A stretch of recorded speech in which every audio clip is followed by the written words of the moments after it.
I'm back, my friends, and welcome to the Darkest Corner. Today is two stories about scary locations within the United States. Thank you.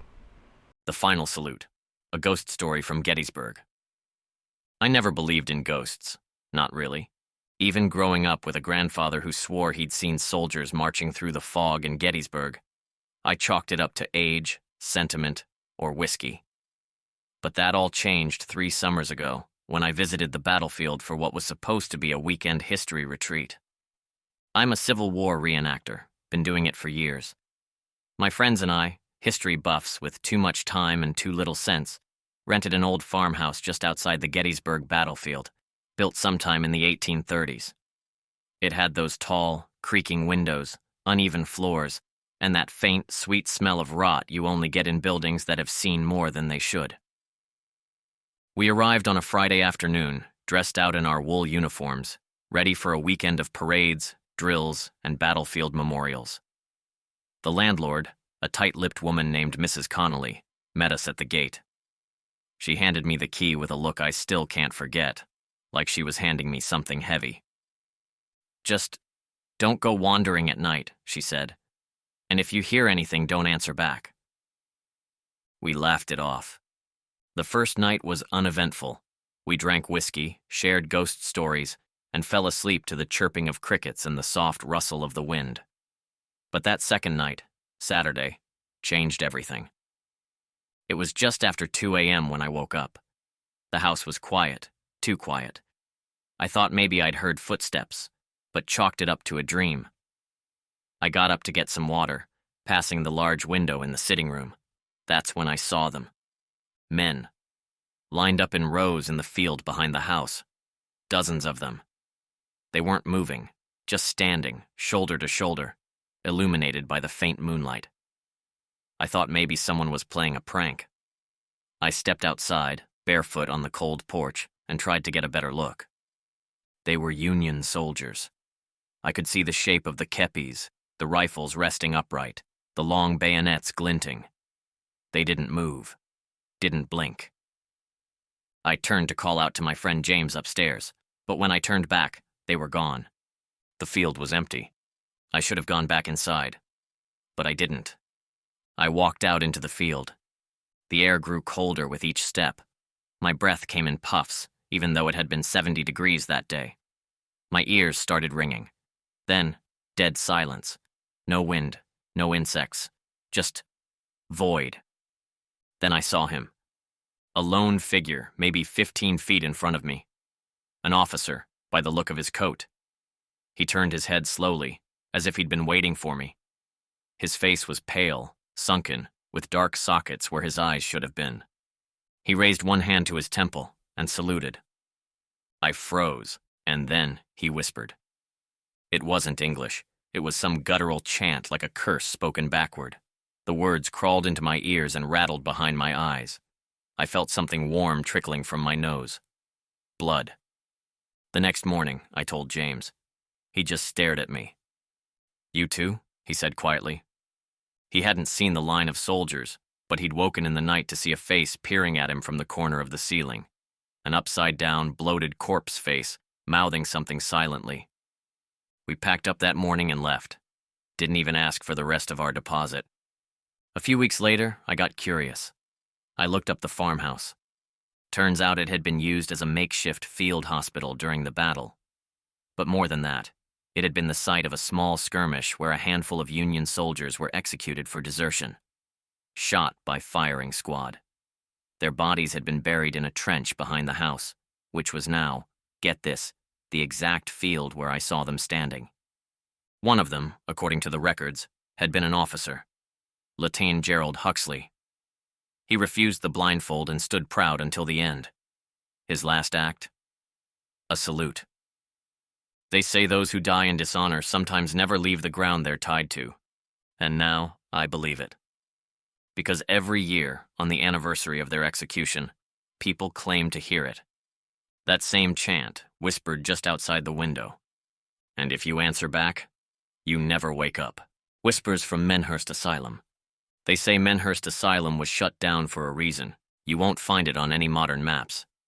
You have to know where to look, off a winding back road in rural Pennsylvania, past the rusting gates and through what used to be dense pine forest.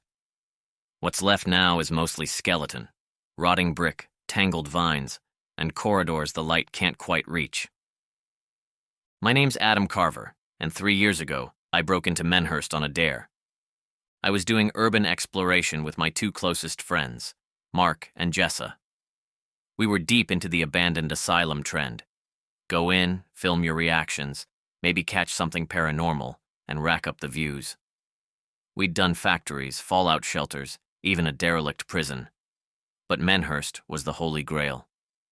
We weren't the first to try, but most people came back with nothing more than shaky footage of dark hallways.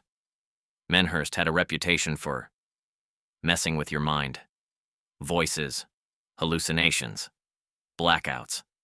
Some even claimed they came back different, but you know how stories go. The internet turns a broken pipe into a demon scream. We arrived just after midnight, headlamps and cameras ready, hearts pounding. The air was thick with mildew and something else, something sour like old meat and iron. The gates had been welded shut, so we crawled through a gap in the chain-link fencing behind the east wing. That was mistake number 1. Inside, the silence was brutal. Even our footsteps sounded afraid. Peeling wallpaper revealed scribbled messages underneath, like the building was shedding its skin. Words like, "They never left," and "It watches through mirrors." The deeper we went, the worse the graffiti got. More desperate. More like carvings made with fingernails. We made our way to the intake ward. It was still intact. Beds bolted to the floor. Cracked leather straps on rusted gurneys. Mark started recording while Jessa wandered off to explore the nurses' station. "Don't split up," I told her, but she waved me off. That was mistake number 2. A few minutes later, we heard the scream. It wasn't human. Or at least, not just human. It echoed down the hall like it came from the walls themselves. Mark and I ran toward the sound, passing flickering exit signs and overturned wheelchairs. When we found Jessa, she was in the hallway near the electroshock room, her back pressed against the wall, flashlight on the floor. "There was someone in the mirror," she said, her voice flat. "Not me. Watching me." We tried to convince her it was her reflection, maybe distorted, but then we heard it again. This time it was whispering, coming from the old PA system. The building had no power. We followed the wires to the control room. The door was shut.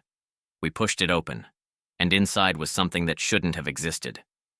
The room had been untouched by time. Everything was pristine. The floors were clean. The console lights were blinking. And standing in front of the mic was a man. He wore an orderly uniform. His back was to us. He didn't move. Mark called out to him. "Hey, you're not supposed to be here either, huh?" The man didn't turn. He simply reached down and pressed the mic button again. The whispering started once more. Only this time, I could make out words. "We all answer the call, you're already inside." I blinked and the room changed. Gone was the pristine console. Everything was rusted, wires ripped from the walls, monitors shattered. The man was gone. And Mark was on the floor, convulsing. We carried him out as fast as we could. Or at least we tried. But the asylum didn't want us to leave. The hallways shifted. Corridors led to dead ends that hadn't been there before. Paint peeled in real time. The walls seemed to breathe. Doors slammed without sound. Jessa started muttering the whisper chant under her breath. "We all answer the call. We all answer the call." I slapped her, trying to break the trance. Her nose started bleeding. It felt like hours, but we eventually burst out into the woods, Mark limp between us. He didn't wake up until the next day in the hospital. Jessa wouldn't speak for weeks. I didn't sleep for longer than an hour at a time. We never uploaded the footage. And here's the part I haven't told anyone, not even them. The next night, back in my apartment, I looked into the bathroom mirror. At first, I just saw myself. Then I blinked, and I saw the man in the orderly uniform. He raised his finger to his lips and whispered, "You're already inside." And from that night on, no matter where I move, every mirror shows a glimpse of Menhurst Asylum in the background.